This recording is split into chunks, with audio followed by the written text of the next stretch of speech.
Islam. First, I rise in thought and give praises to the great God Allah and honor to our Prophet Noble Drew Ali, and welcome you to Girl Talk, Real Talk, Moorish Talk, a show where sisters come together to have uplifting, authentic, and real conversations about how we are all striving together for purity in life. My name is Sister S. Johnson Eel, member of Temple 71 in Washington, D.C. Islam, I rise in praise to Allah. I give honor to this holy prophet, Noble Drew Ali. My name is Sister A. Ravenel Bay. I'm from Temple number 21, Brooklyn, New York, but also living in Oakland, California. Glad to see you all here today. Islam. First, I'd like to rise and give praises to Allah. I give honor to his prophet. I give honor to each and every one of you. I am Sister L. Berry Bay, coming out of Brooklyn, New York, Temple 34. It's a pleasure to be here with you tonight. Peace. Islam. This is Sister Tiffany Hopkins Bay, coming out of Philadelphia, Pennsylvania, Temple number 11. I like to rise and give praises to Allah, honors to Prophet Noble Drew Ali, and honors to all of you, and thank you all for viewing. I'd like to first introduce our guest speaker. His name is Brother T. Hopkins Bay. I'll let you introduce yourself. Islam. Islam Moors. I'm Brother T. Hopkins Bay II. I currently hold office as a chairman in Temple number 11 in Philadelphia, Pennsylvania. And thank our sisters, my sister queens right here, for allowing me into that space on this particular show. And it's an honor to be here, so thank you.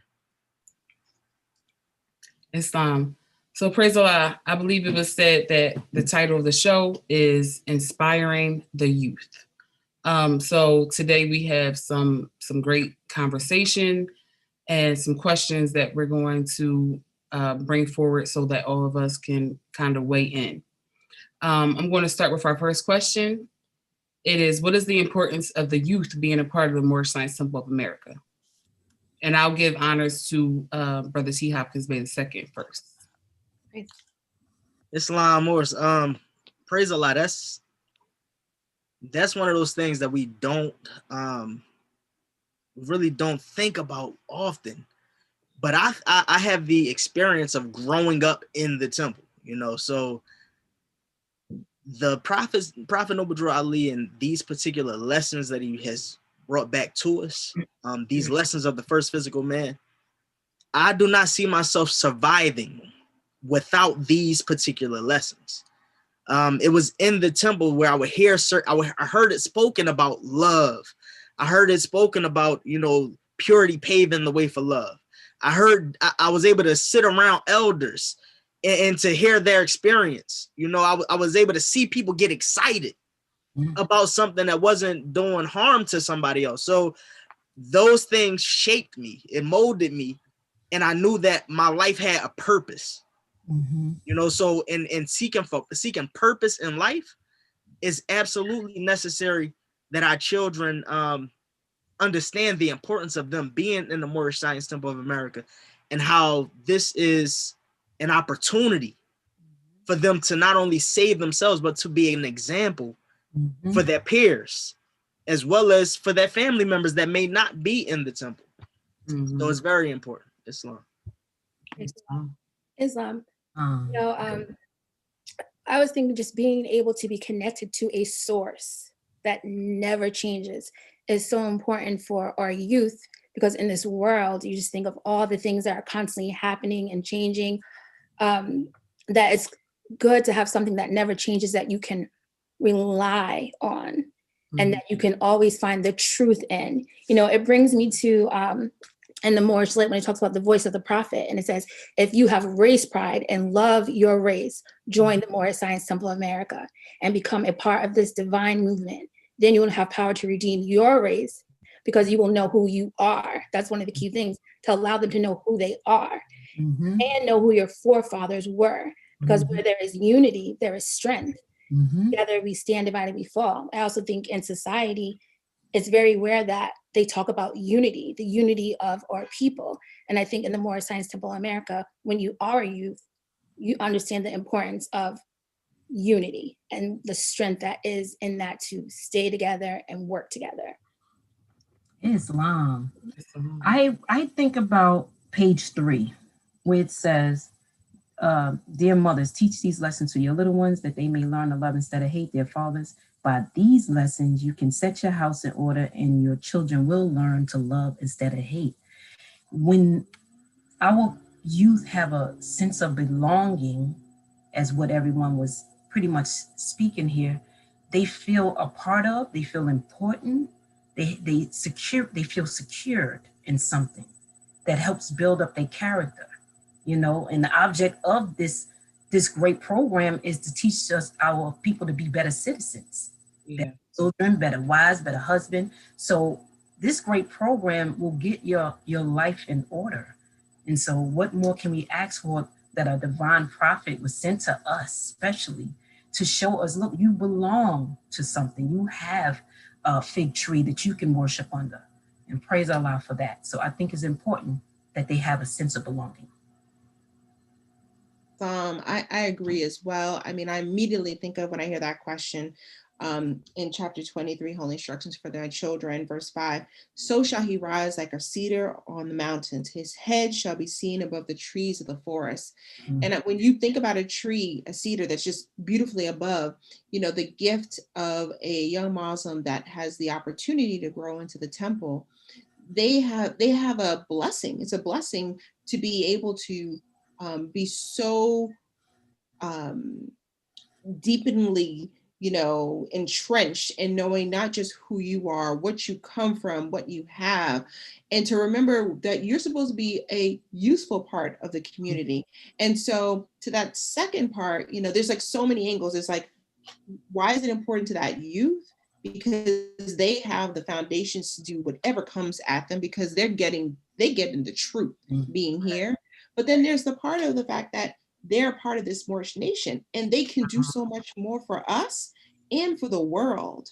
So there's just such a huge opportunity to have that Moorish child a part of the temple. And like the brother, I grew up in the temple, and you feel that like we have to do more for, having that race pride. We have to do more. We can do more. And it's so empowering and inspiring if we can keep our youth a part of it. That's right. Praise Allah. Just from my perspective, I didn't grow up in the Moorish Science Temple of America, but however, when I joined, I was young. So I considered myself, still young. I was only 20, 21, something like that. That was back in the day. But praise Allah. When you think about the importance of the youth in the Moorish Science Temple of America, basically you're molding them. And you're molding them so that they can grow up and become, useful members to society. And you're raising them with all these lessons and, just morals and values. And I think that's missing from a lot of people's lives these days. So I would say the importance of the youth in the Moorish Science Temple is so major, because it gives them a sense of belonging. And I agree with what everyone else stated. So praise Allah for that. I'm going to go into our second question, which is, there's a saying that it takes a village to raise a child. What is your particular role in the village? Brother T. Hopkins Bay. Praise Allah. I think my role varies at times. Sometimes you have to be that disciplinarian, who says something to somebody to get them back on track. But also to know how to navigate being a friend as well. Sometimes we lose sight of that with children, and oftentimes we get caught up in our own experience and we judge them based upon our experience, as opposed to allowing them to have their experience and to allow them to see that you see them as people, So the thing that was humbling for me was working at the high school. So one of the roles that I play is a mentor to children, and in the temple, it's a blessing that we looked at this issue of not keeping our children in the temple. And we're talking about a national issue in regards to not having a certain generation of the younger folks being represented in the temple. So we're willing to try whatever we need to try to keep their hearts on this path. So praise Allah, honor to my Grand Sheikh, Brother A. Hopkins Bay, in the Sheik board of Temple number 11, I was basically placed in a position of the transitional Sunday school instructor, whereas it was focused on the youth, 11 years old and up, and we were trying something to make sure that we were able to make sure our young people understand the lessons that we're going over. So it's not just a robot demonstration where we're just coming in, we're memorizing some questions and answers, and we're memorizing certain chapters. Do you understand what you're reading? Right. And how does it look in your life? So those are some of the roles that I play in this in raising the children of the village. Islam. Praise Allah. I can say for myself that when we all think about how we're playing our part, it always takes me to our social duties and really to instruction 6 and 7. His desires is to do good, and he researcheth out the occasions thereof, in removing the oppression of another, he relieveth himself. From the largest of his mind, he comprehendeth in his wishes the happiness of all men, and from the generosity of his heart, he endeareth to promote it. And so throughout my whole entire life, I've always been a mentor. And kind of along the lines of what Brother T. Hopkins Bay stated, is that I've always tried to take the part of understanding the youth and placing my judgment elsewhere. I've learned that in speaking with youth, we have to understand that they're a spirit and that they're a part of Allah, and that they have been sent here for a reason. That's and right. There's wisdom in them. And when you take the time to listen to them, instead of trying to impart certain things in them, but listen to them, because sometimes we all know they have lived lives before they got here. So some of the things instilled in them were instilled in them for them to give it to us. And so looking at it that way, I always take the motive, like when I'm mentoring, to listen and to come, like Hopkins Bay said, as a friend, as a confidant, and not try to place judgment, because you want them to be open. You want them to feel comfortable, and you want them to feel like what they say matters. And so I think it's important for us all to look at it from that point of view. Islam. Thank you for sharing that, sister. I also think about the Moorish literature on page 2021, which speaks about brighten up. It says, brighten the hopes of our youth in order that their courage be increased to dare and do wondrous things, and adhere at all times to the principles of love, truth, peace, freedom, and justice. So we are to encourage them. I was just on a Zoom call with the youth diversion with our dear brother, Sadiq Anderson Bay, who works for the DA office. And these young brothers, our discussion was about the same thing we're discussing today, how to raise your children, how to communicate with them. I shared chapter 23, which I think Sister Ravenon Bay one of the sisters expounded off of that chapter. And I read off all the obedience, gratitude, and how important it is to have gratitude. And when you show that, your children will follow your footsteps. Leave your footprints clearly cut so they can learn from your error. Tell them what you did and the mistakes that you made so they can learn from it. Tell them it's okay. You can learn from what I did. You don't have to copy and do what I've done, but learn to be obedient and modesty and these things. And they were very happy to hear these lessons. So our role with our children, I think the question was what our roles are, is to be the gift that you were put here to be, your purpose. We all serve a purpose. Find that and be the greatest, because that will encourage your youth and they'll see that you can do it, I can do it. So be great in your purpose. Peace. Peace. Praise Allah. Praise Allah. Yeah. It's Islam. Sis. Oh, excuse me. Go ahead, sis. It's okay. No worries. I was just gonna say that, yeah, I think it's interesting how we're all, we didn't even like have this deep conversation about what chapter, but I and this linking of how this conversations happen. But the thing that on that question, it made me think of social duties. And the prophet says, be a friend to mankind. He didn't say be a friend to adult. He didn't say be a friend to mankind. And I always think a lot about that, because in that child, right, They are mankind, but you have to be friendly, even with little ones. They can feel your energy and your spirit of, is it coming from sincerity? In fact, I think children are better sometimes at being able to sense and look and feel what this person is doing. So I think, you know, to the question of the role, I think you always have to come from a place of love.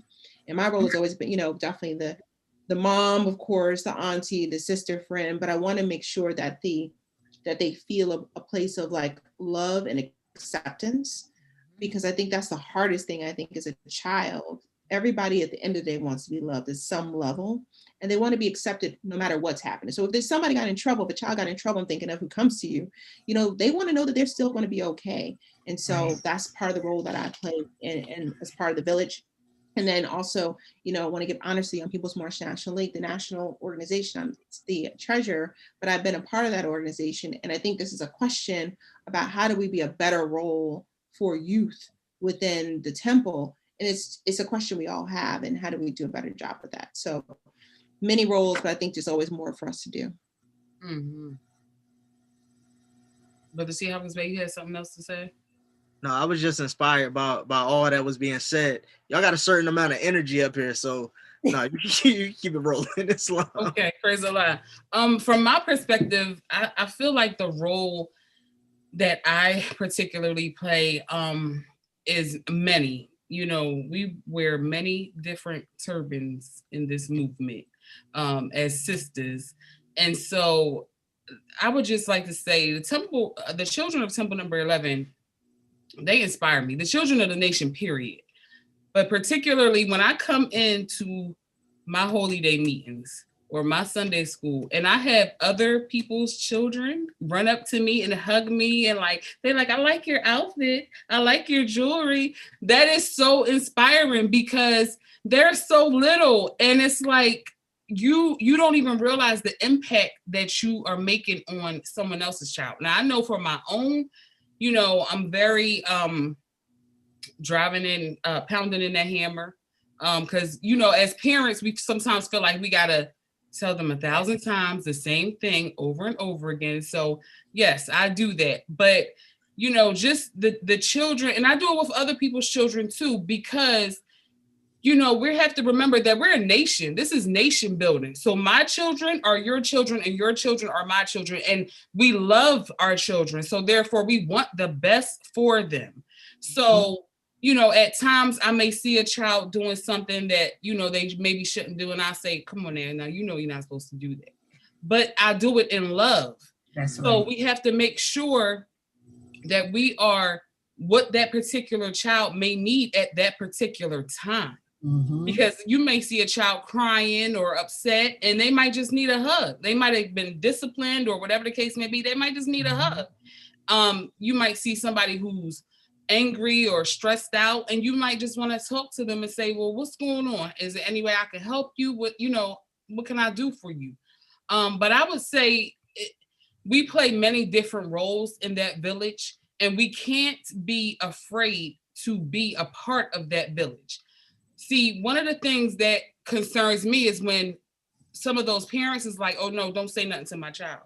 Or I don't want you to handle my child. Or I don't want you.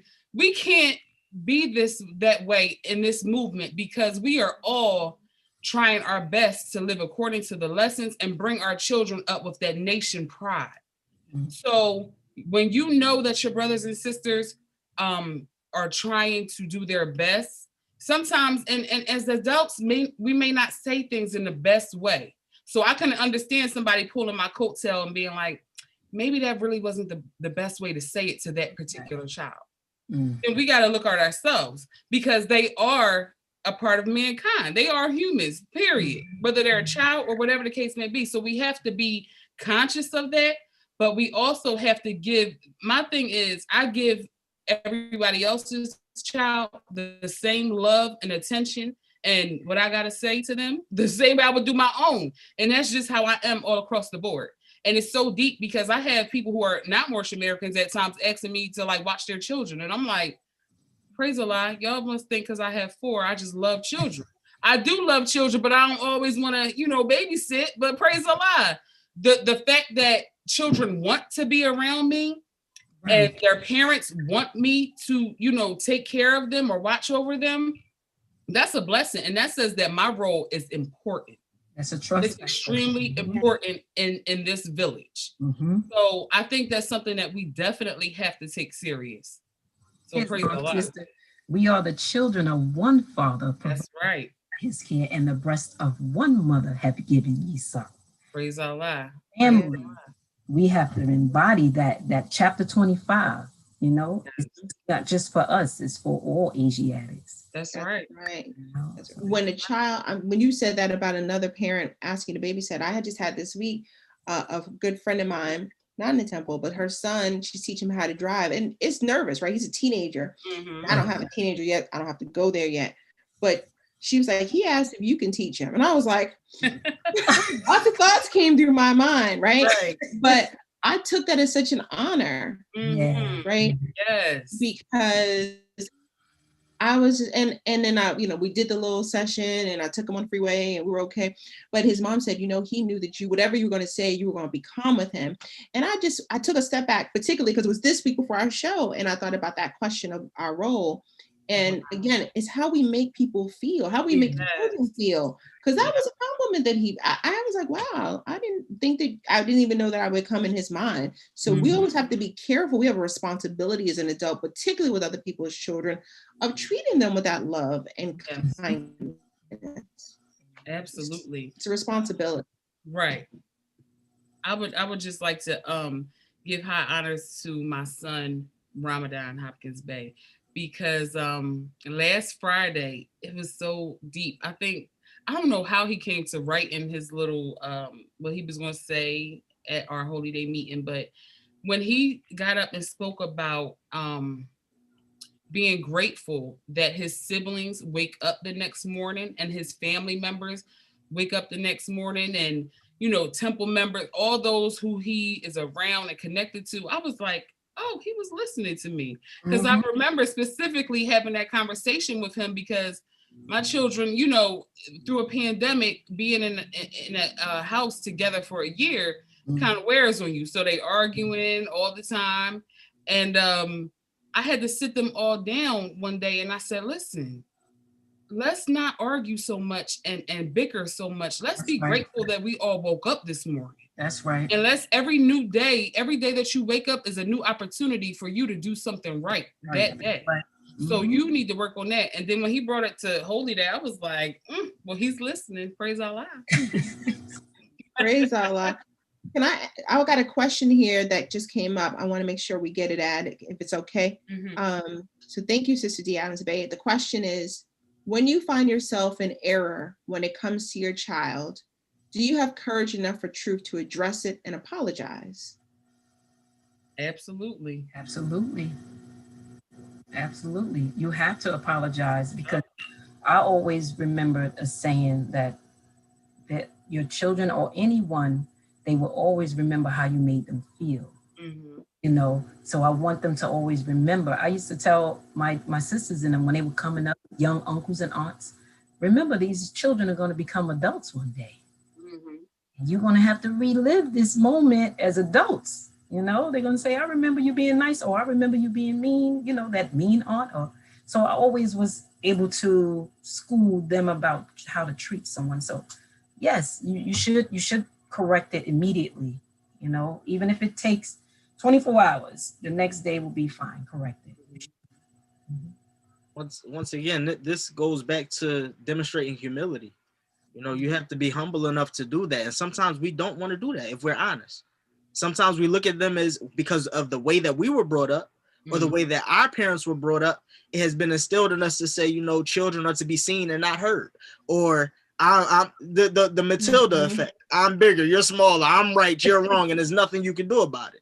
Yep. We carry that sometimes. So we're relearning these lessons. So when we're learning these lessons, depending on where we are in regards to our development or unfolding, then sometimes you're going to get it, sometimes you're not. But this is why community is necessary. Because if you're around sound-minded brothers and sisters, they're able to speak a word to you or to bring up these things in a tactful manner that gets us to think about it.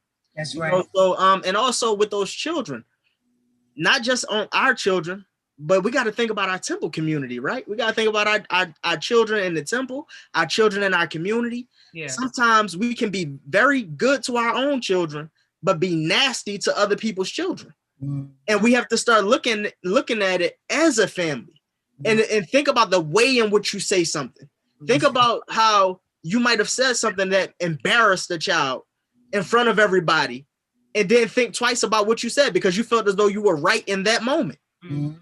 You have to be able to reflect and go back, because listen, sometimes we already know children, they go through a forward period in their life where they're forward, that they might not accept it from their parents. So we don't want to take the position of, see, their parents ain't even teaching them. See, they parents, because sometimes we do that with our own brothers and sisters. We will blame or accuse of what's not being taught. Sometimes we can't do that. You have to develop the relationship yourself, a trusting relationship, and be able to come back and have conversations to say, you know what, that might have not been the best way, or, you know, I was wrong when I did X, Y, and Z, but it came from a place of care for you. You have to be willing to repair relationships. That's right. And you can't keep making the same mistake either, because children, they're pure. They come from the heart of Allah, you know, so they were on the soul plane more recently than you were. So they will pick up on the authenticity. And some children are naturally going to be drawn to you.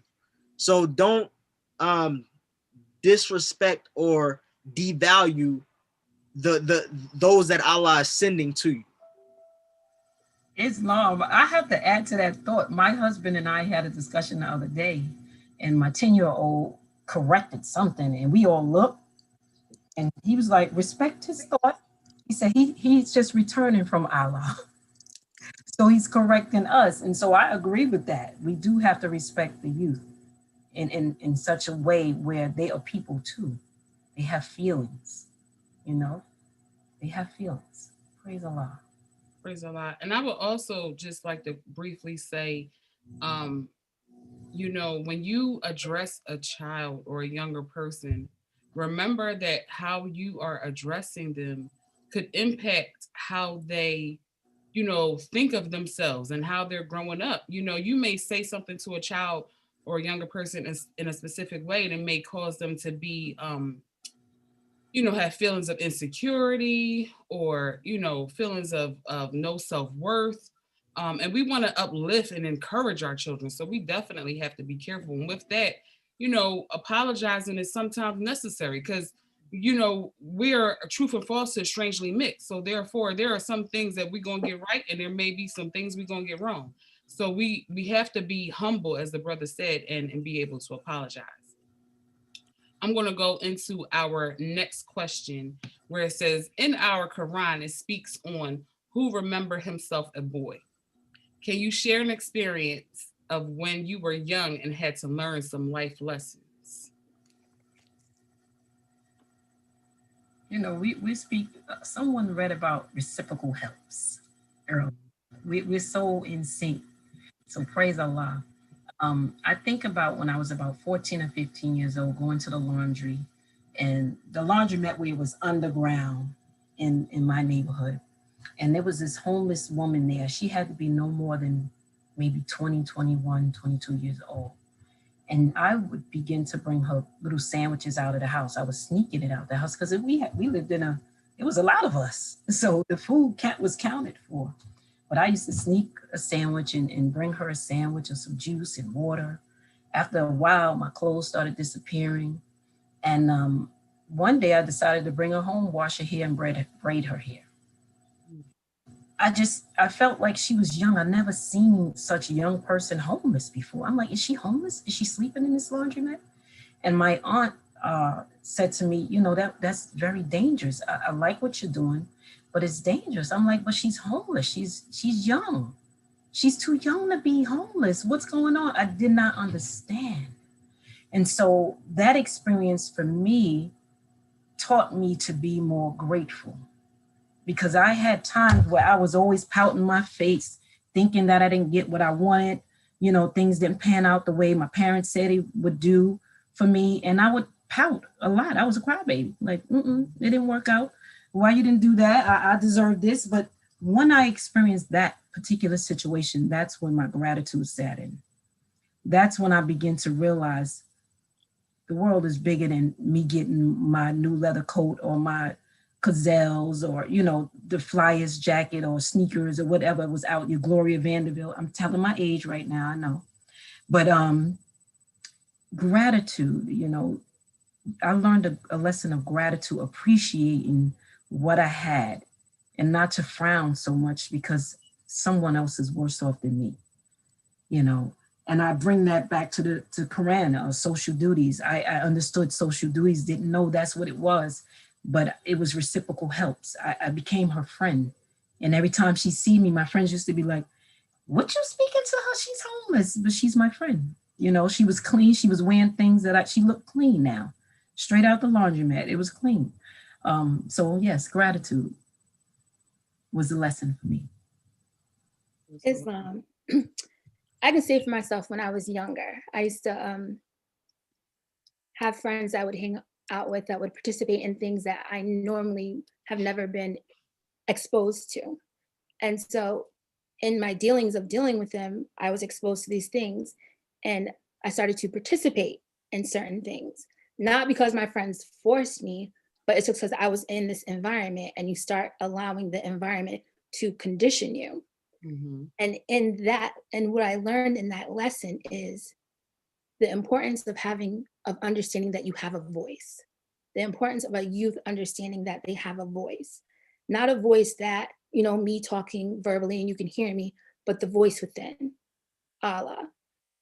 And that voice is telling you this is not the right environment. But when I was younger, I didn't even know that there was a voice that was inside me telling me what to do. I was so conditioned into what the world was promoting. That was the trend thing to do. And in that, it changed the way I thought about things. It changed the way I saw things more in a negative way.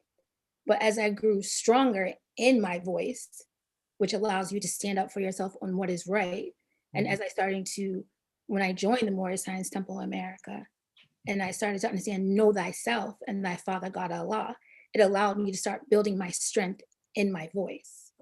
When I started understanding, okay, you make the choice for you, not based on the environment that you're around, you make the choice. I'm giving you a source. Allah is here to guide you. And I think my lesson was allowing to be my own voice and allowing to know that Allah is my guide. He is my protector. And then he is going to assist me in making these choices to ensure that I stay on the path. Mm-hmm. So once I started doing that, I started being able to make a better condition for myself. And when you're young, you're conditioned into these ways of life in a certain way. And so it takes time to cut away those ungainly parts. But as you're doing it, it allows you to get closer to Allah. And so and I say that to say that the lesson that I learned, it's always evolving on an everyday process. Even in my 40s, that thought of gaining your voice and using that voice to guide you is constantly evolving within me. Praise Allah. Anyone else? Islam. Praise Allah. I'm thinking about around that age of 17 through 19, whereas I was extremely forward. I didn't look at it as being forward back then. I looked at it as wanting independence. But I see now that at that particular time, I needed the lesson about the fundamental principles, obedience to law, respect, loyalty to government, tolerance, and unity. Obedience to law. I felt like, so it's like when you want the title without the responsibility. I wanted to be a man. I wanted to be recognized as a man, but I didn't want the responsibility that came along with that, so I didn't, at 19 years old, I had a curfew, and I didn't understand how I'm 19 years old with a curfew. My other friends that doing X, Y, and Z, they do whatever they want to do. They come and go as they please. How do I have a curfew? Not understanding the safety that comes along with that, not only for myself, but for the household. Respecting the fact that this is not my roof. I don't pay these bills. I didn't want to clean bathrooms. I didn't want to do the household work or whatever. I wanted to come and go as I pleased. So when I decided that I wanted to do that, and I decided to leave home, well, then now you walk into a world of no security and not knowing where your next meal is coming from, not knowing where you're going to lay your head down at. Sometimes you can choose to be homeless when it's not necessary, you know? So thinking about those things and what I would want my children to do, thinking about the amount of disrespect that you gave to your parents during that particular time. You know, oftentimes we look at our parents and we look at their struggles and we want to magnify those things because we know what everybody else don't know. So we like, well, look, you doing this, you doing that, and we don't agree with that. But at that particular time, you start losing your piety. It says the piety of a child is sweeter than the incense of Persia offering to the sun. So you lose your piety. You start disrespecting. You start bucking against the system. And not even realizing that when you do that and you put yourself in a certain position or a certain situation, you don't realize the damage that you have done. And it was all through a lack of humility on your part. And it's only because what you want is good. You want to be independent. You want to feel like you're responsible. However, sometimes we don't always demonstrate those characteristics and those traits that come along with that or to earn that. You know, so I want to thank my father for being a parent who was, I won't say accepting of an apology because I don't even know if I apologized for that behavior. If not, I apologize, Dad. I love you. But also for him not holding a grudge, because we have some people who have toxic relationships with their children and they have not forgiven whatever those forward years were. They haven't forgiven those things, and they're still combating one another 10 years, 15 years after the fact. You know, so I thank my father for being able to accept myself, accept my growth, accept my unfoldment, and for him to continue to show love. You know, so whatever is in the past, that's in the past, but we don't always think about the possible outcomes. Islam. Praise Allah. Thank you so much. Islam, sister, I want to add a thought to that because you just got us all on this holy seal right now. My mother used to tell me, I am learning as you grow. We don't realize that when we're young, that our parents are actually learning as we are growing. Yes. So we don't know how to be sensitive to their care, you know, and that's a powerful statement. I always often think of that when I communicate with my children. I remind them, I'm learning as you grow. So praise Allah for the demonstration, Brother T. Hopkins Bay. Yes, praise Allah. So yes, we're gonna move. Is the sister trying to say something, Sister Reverend Bay? I was going to, but I catch you on the next one. It's okay. I know we go through our questions. So we're going to go into our next question where it says, severity and rigor may create fear, but can never command love. How do we communicate with our youth? The spirit of a man is in him, right? So we must inform them, their minds. You know, we have to inform them of wisdom, the Allah that's in man. You know, wisdom is the consciousness that man is ought and Allah and man is one. We never knew that before, but we did. I grew up in church, so I did understand God. I thought I was like a Barbie doll and God controlled us, the people. So that's what I used to compare God to. But it's a spirit in him. So we must communicate the words of law. And chapter 35, I think. That's in chapter 35, instruction 20. And he had endued thee with wisdom to maintain thy dominion. He had fitted thee with language to improve thy society and exalted thy mind with the powers of meditation to contemplate and adore his inimmutable perfections. And I'm going down to laws because that's what I'm looking for. Let the action of thy life show thy love to his law. We have to show him that obeying law is love to Allah. Love is law, law is love. And when they understand that there's laws that we have to, that's going to get our life in order. It keeps our society in order. It makes you a better citizen, a better person. You build up a character when you know Allah. You won't be punching elders in the back of their head, or wearing, as Brother R. Jones may always speak of, a population that wear their pants always hanging down to their knees. They have to understand how to have, gratitude and love Allah. And to love Allah, you love in law. Love in law is loving Allah. So speak to the spirit of in a child. Islam. Right. I also think it's important to understand that words are spirits. Mhm. And when you release them out of your mouth, they manifest something. And one thing that I do know, when you speak to a youth, maybe in a condescending way or in a negative way, it not only affects the youth, it affects our nation. Because you don't know how that is affecting the youth. You may not understand the full gift that they have been here for us to receive to build our nation. And when you speak to them in a condescending way or in a rude way or put them down, that eliminates them wanting to give their gift. Because now they start entering into insecurities, low self-esteem. Oh, they can't do anything right. Everything they're doing is wrong. Or they just don't feel appreciated. So why am I giving something of myself when it feels like you don't even appreciate what I have? So I think it's so important when we speak to our youth to understand like how powerful our words are and how powerful and how much they look at us for guidance. That they look for us to nurture them. They look for us to be kind to them. They look for us for advice. And when you speak to them in a condescending way, then that's going to turn them away. And they're going to find advice from someone else that doesn't know. We mix kindness with reproof and reason with authority. I think I stated that right.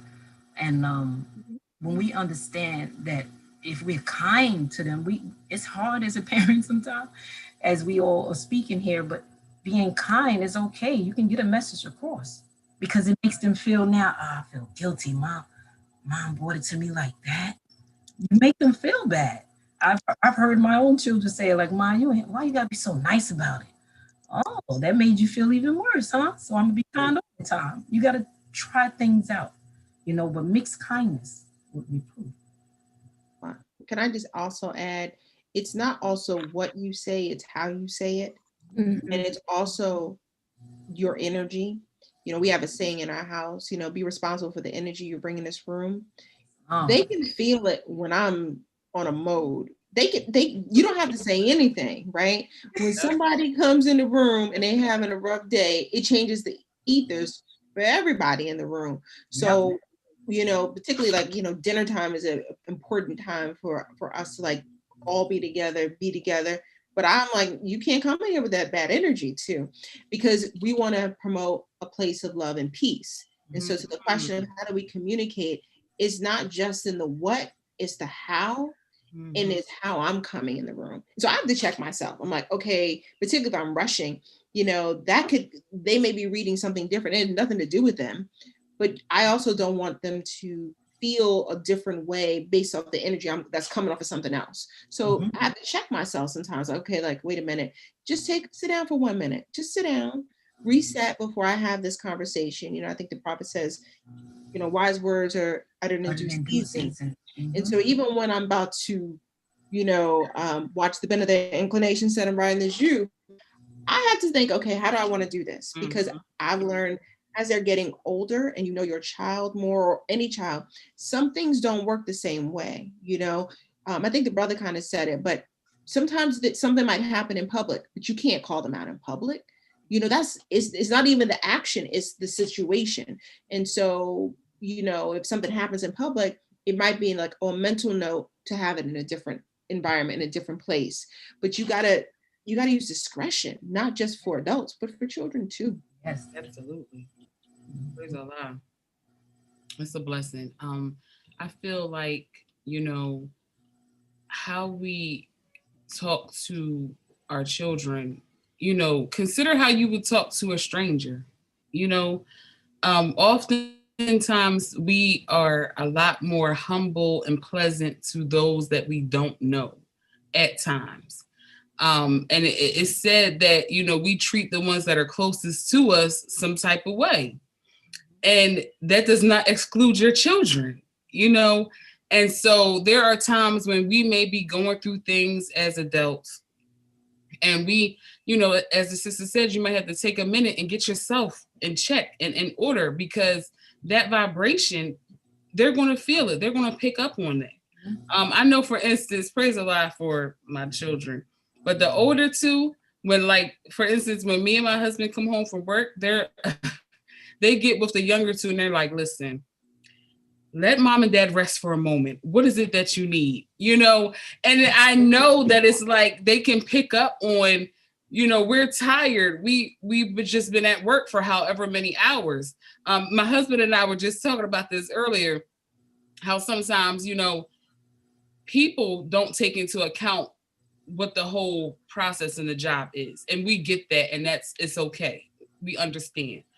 But we have to make sure that when we're dealing with our children, because they're children, they don't comprehend we've been up for 2 days or working for 2 days just to, you know, go and serve some people for 4 hours. But praise Allah, once they get into it, they'll understand. But just the fact of them being humble enough and caring enough to say, what is it that you need to their siblings is such an honor and a blessing, because it's like, thank you for even thinking of us.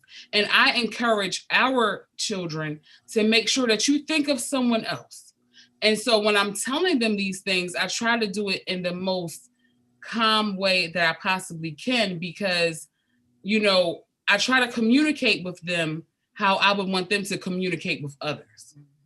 And anytime that I see them getting a little, you know, frustrated or upset with their siblings or whoever else, I say, listen, just take a moment, just breathe, just calm yourself down and figure out what it is that's making you feel that way. But we have to remember, as adults, we have to do that in reference to dealing with them, because they're watching us. Mm-hmm. They're watching us and taking everything that we do and doing that to others. That's right. So you know, as much as we say, I forget how the saying goes, but it's like, don't do what I do, do as I say. Nowadays, you can't do that. You have to be that example. You have to remember that you are the example, and everybody is picking up from what you do. Whether it's your children, other people's children, you're being watched. So do your best. Give your best to others. That's what we're supposed to do. So praise Allah for that.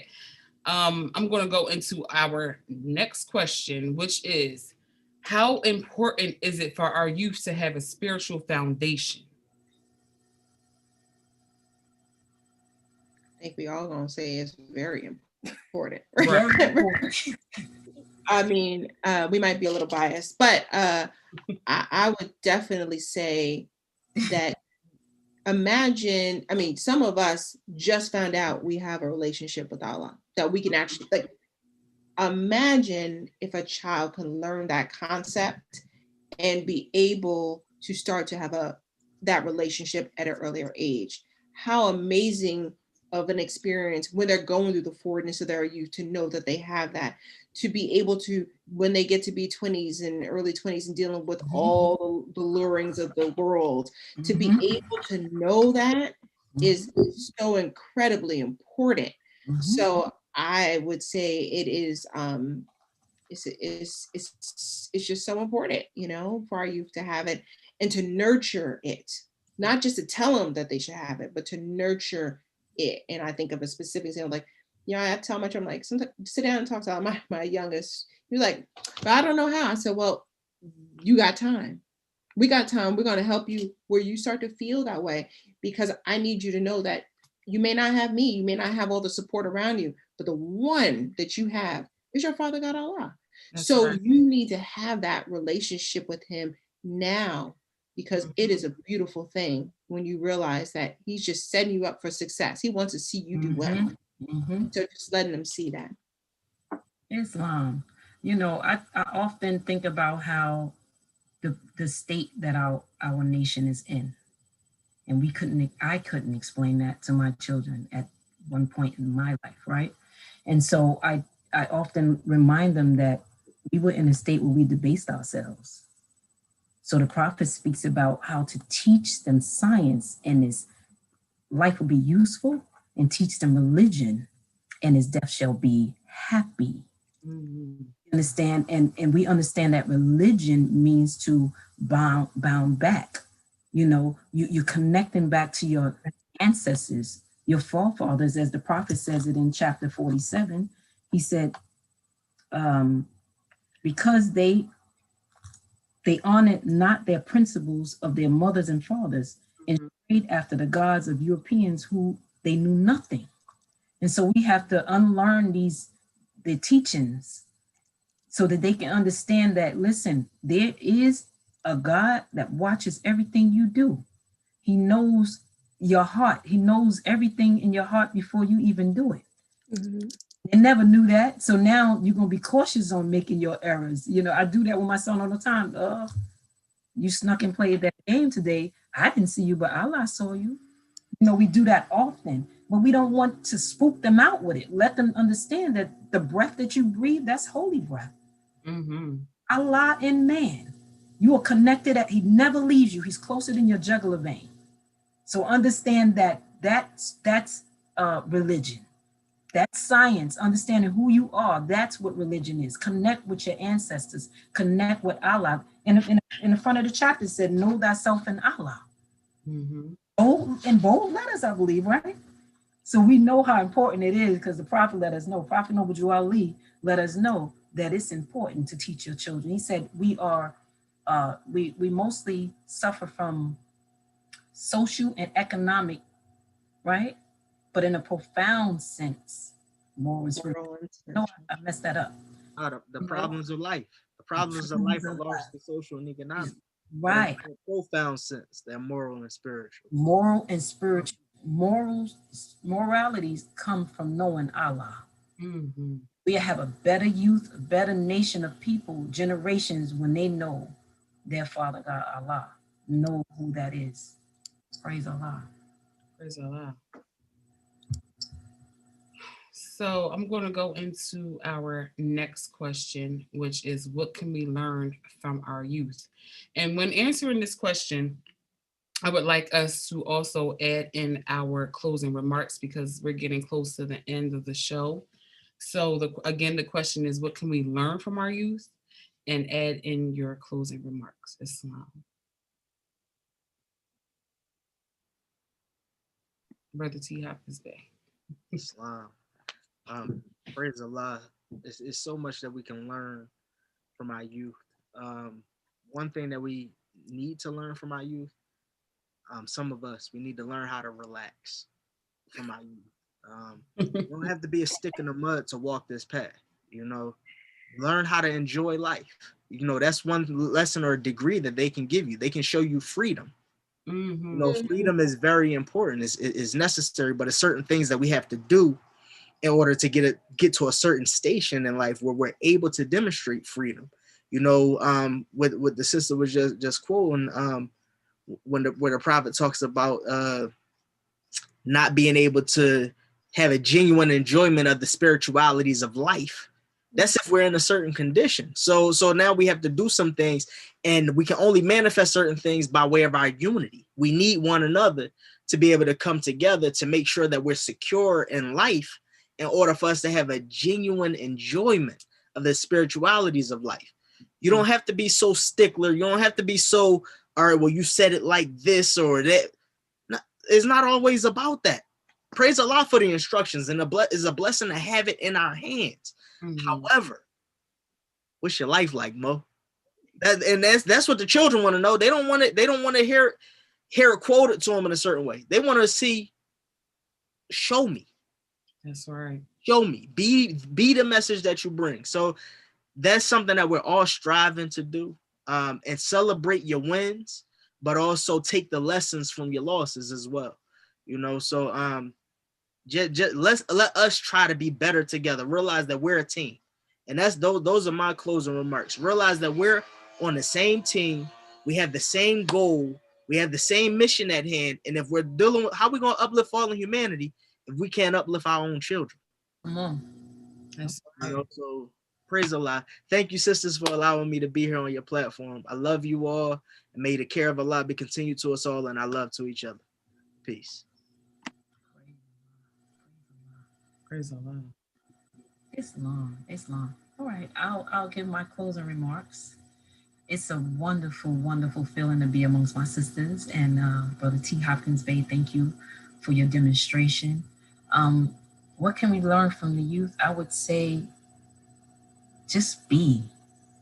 You know, the youth, as you were saying, Brother T. Hopkins Bey, they don't get caught up in all that, orderly things sometimes. The way a parent look at things, they don't see it that way. So sometimes just let them be, because the lesson is what they need to learn in order to step into their purpose. So if we allow them to be who they are, they can unfold as the bud unfold to show the flower. Let them be, let them grow, water it and let it grow. Water it, talk to it, let it grow. Water it, talk to them, and let it go. And that's how my father always told me he grew his green thumb. And once he said a few words, it wasn't a whole lot. He said a few words and he left me alone. I was able to grow. So let our children grow and be themselves without us interfering with their life purpose. And with that, I say peace. I guess I'll go next. I think the two things that come to my mind, I'm going to throw both of them in there, what we can learn from our youth. It's Brother T. Hopkins Bey, it's really a pleasure having you here, because what you said is so true. I think our youth come with a joy, a happiness usually that comes from them. And I think we somehow lose that. But even the prophet says, I was looking, I can't find it, so you all have to help me quote, but he's given us pleasure from generation to generation, and it's like, sometimes as an adult, it's so hard to find that pleasure, throughout the day, throughout the week. But the youth, if you look at them, sometimes people just like to look at young children and see how they can just enjoy and be in the moment. So I would definitely say that is definitely number one.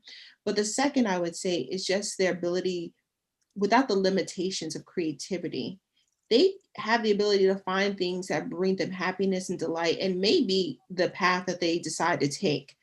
And sometimes I think as adults, we have to do that. If Allah is giving you this gift of art and, this child has found a path that's bringing them delight, how are we encouraging that so they can bring it to the nation? But more importantly, what it teaches us as an adult is that gift that Allah gave us, how are we doing it? And so I just think those are just two beautiful places that I love around being with the youth and just admiring, because again, that's a gift from Allah when they have those gifts. So it's beautiful to see. So thank you all for today, but thank you specifically to Brother T. Hopkins Bey for coming, and we hope to see you again. Praise Allah. So I would like to just touch on the question really quick.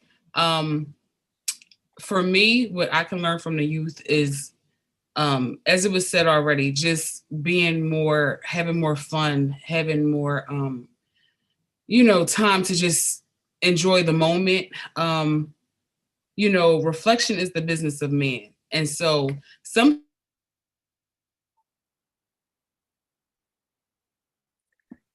bills and a whole lot of things going on and jobs, and you just have to stay in that moment, because I think as time goes on and you have a bunch of different things to do every day, it's like time is moving, it's moving fast, and sometimes you just have to take that moment and just relax and just say, praise Allah, let me enjoy this. I enjoy being able to laugh, talk, and joke with all children, and as well as others. And so I think we definitely need more of that. Yes, it is very good to pound in these lessons from the Prophet and teach them about the religion of Allah. But I think that it is also important to support them in what they may be going through and what they, are dealing with in this day and age, because it's a different time from when we were growing up. And finally, my closing remarks, I just wanted to quickly say this one instruction from chapter 23, Holy Instructions for Thy Children. And I'm going to go to instruction 13, which is the last instruction.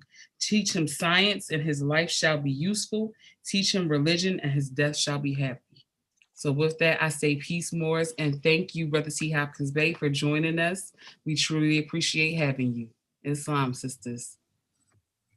Islam, for me, what I think we can learn from the youth is pretty much along the same lines of what everyone stated. Relax. The one thing that I always enjoyed about the youth is their easiness to forgive. Like they could have an issue amongst each other or an argument or something, and 5 minutes later, they're holding hands, walking down the street, and it's all forgiven, all forgotten. And in some ways, they communicate better with each other than I've seen most adults do. That allows them to get to that point of forgiveness. There's a sense of, there's this type of, it's very intriguing. There's this honesty and sincerity and truthfulness in a youth. Like they'll tell you, like, I don't think that looks nice. Or like they'll be totally honest with you, like, that's not nice. Why'd you do that? You know, and it's from a sincere place. They're not saying it to be malicious, they're not saying it to be mean. They're really like, they're saying it really out of love.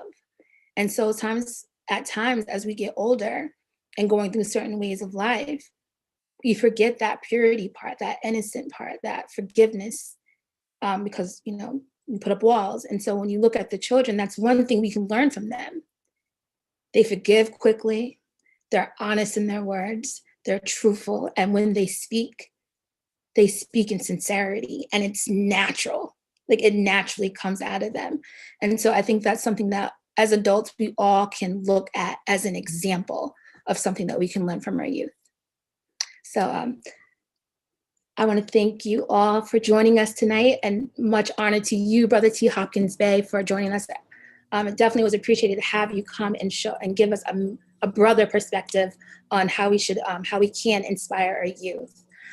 So I just again thank all for joining us this evening. We pray that you heard something that will assist you in your efforts in uplifting fallen humanity by inspiring our youth. If you liked tonight's show, please give it a thumbs up at the bottom on the screen. And if you have any comments, please leave your thoughts in the comment section. Join us in the next 2 weeks for our next show of Girl Talk, Real Talk, Moorish Talk, when we have Inspiring Our Youth Part 2, where we'll be joined by one of our youth to continue this conversation. But also tune into our other shows, Universal Love, which is every other Wednesday at 7 p.m., along with our other shows and meetings on our national Facebook page, The Workshop, which is every other Monday at 9 p.m. We have a new show that's coming out on March 31st, 7 p.m. called The Experience, and that will also be on the national Facebook page, so please take a look at that. And along with our Friday holiday meetings that are every Friday at 7:30, and our Sunday school Korean class every Sunday at 2 p.m. Also on our national Facebook page. So stay encouraged and stay on the path. Peace. Oh, peace.